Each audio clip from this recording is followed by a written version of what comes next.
Well, it's been a few days since we got the February patch and update for our Pixel 7, also Pixel 6, 5, and 4a devices, and so far, it hasn't broken anything.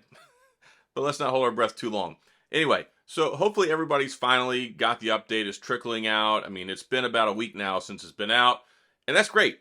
I'm glad that it's here. A lot of folks that were sitting on the November patch, sitting on the December patch, that didn't get the January one, i.e. our T-Mobile and Mint Mobile, Metro by T-Mobile, Google Fi, some of those guys and gals.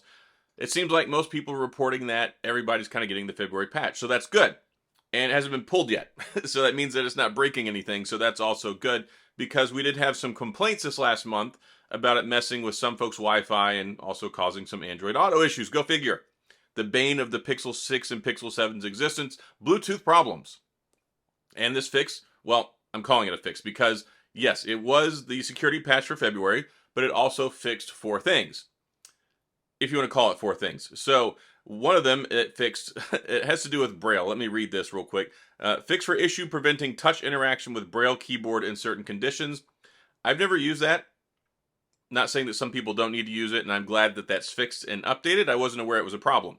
So, glad to see that's fixed. Also, there's been improvements to Bluetooth connectivity. Thank goodness. Hopefully that fixes the folks who are having Android Auto issues as well. And then also we got a fix for instability with clear calling, so that's also something that's there. And a fix for occasionally preventing work profile calendar information from updating in the background. How they figured that out, I don't even know. So a couple small fixes there. But the exciting part is next month is feature drop day. Yes, we get the feature drop in March. Granted, there's no delays or issues with that, but that's one of the great things about the Pixel phones. While they're supported, we get the quarterly feature drop. So this last one gave us the clear calling, some of the spatial audio stuff, gave us some more updates to the phone. So this is something that I'm interested to see what we get this go around, because, well, that's just cool. It's one of the things where I've disagreed with some other folks in the past who said that Pixels don't age well. I think Pixels actually age better than other phones, because not only do they get the monthly security patch, usually, it's supposed to get the monthly security patch, but you're also supposed to get the quarterly feature drops. So there's new stuff that comes out every quarter that's kind of like a new thing that they add to your phone. That's really neat. Not everybody can say that, especially not everybody can say that it gets that level of support for a long time. So I'm really excited about that. Really interesting to see what we get there. Of course, if you're in the beta, you probably already know, not going to ruin any of the surprises. And the beta is also a way you can go as well. And for folks who don't know what the beta is, there's a Android 13 beta. And so basically what happens is when they're testing Android 13, they're testing out the new features and the new stuff that's going to get dropped that comes out on the quarterly feature update. And then as we get closer to the release of the launch this fall, there will be an Android 14 beta, which is cool because you can sign up for that and test out Android 14 months before anyone else gets it in the official launch. And that's just one of the great benefits of having the Pixel phone, because Google makes the Pixel phones and they make Android. So it's kind of like this great relationship where it's kind of like Apple with their hardware and their technology, kind of all on the same platform. So far nothing's broken. Looks like most people are kind of getting the update. I haven't had a lot of folks in the comment section. Like usually, if there's problems, one, I hear about them pretty darn quick. But two, if there are people who are not getting it, I also hear about that pretty quick, because everyone's like, I haven't got it, where is it? And then we kind of whittle it down and say, okay, it's just the T-Mobile guys, it's just the Verizon guys. Like, you never know. And I'm still mad at Google because, of course, they don't ever tell anybody what's going on. They just pull stuff, they hold it, they don't tell you when you're going to get it, and then some folks didn't even get the January patch. So it's very frustrating when you buy a phone that's supposed to have monthly monthly updates. Like, you're supposed to get monthly security patches. That's one of the big selling points. And then you're stuck on November. You don't get December. You don't get January. You got to wait till February. That's like some Motorola garbage, right? That's not something we expect whenever it comes to the Google Pixel phone.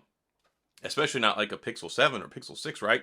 And yes, a lot of it has to do with T-Mobile, not so much Google themselves. And I really wish, like, in a perfect world, I don't know why we don't do this. It's something that is beyond my pay grade and education level, but for whatever reason, I don't know why it's not direct to the phone like what Apple does. It seems to me like with Google getting all this stuff on board, getting the Tensor chip, trying to get everything on the same level, that they would eventually get to a point where they will direct to phone, send the update, and not have to worry about the carriers, because of course T-Mobile holding up all these people who can't get updates. Well, that makes Google look bad because they're not like, hey, I'm not using a T-Mobile Pixel 7, I'm using a Google Pixel 7, right? And Google promised me monthly security patches and monthly fixes and like quarterly feature drops. Why should you have to wait because of T-Mobile, right? Now, the reason that it goes through those is because they have to certify them and make sure everything is working. It's not going to mess anything up for the phone and the carrier, but the end result is you get a bunch of people mad at Google. Maybe it's their fault, maybe it's not, but communication is key. And that's something that they don't do well at all. So that's all I got. Those are the fixes. Have something to look forward to next month when it comes to the March update, the March quarterly feature drop. That will be very exciting for Pixel owners. That's all I got. So hopefully you're enjoying your phone. Hopefully it's working well. Hopefully the buttons aren't falling out of it, which is another video topic I'm going to talk about. But anyway, just the little things here. But the phone's been out about 4 months now, which is pretty exciting. Thing has gone pretty well mostly so far. But that's all I got for this video. So that's all I got. If you have any questions or comments, please go in the comment section. I will get back with you. If you enjoyed the video, if you found this helpful, if you like the Pixel content and updates, you're in the right place. Hit the like and the subscribe and the little notification bell if you want updates when new videos come out, which is every single day. And as always, thanks for being here. I appreciate you watching, and I'll see you guys next time.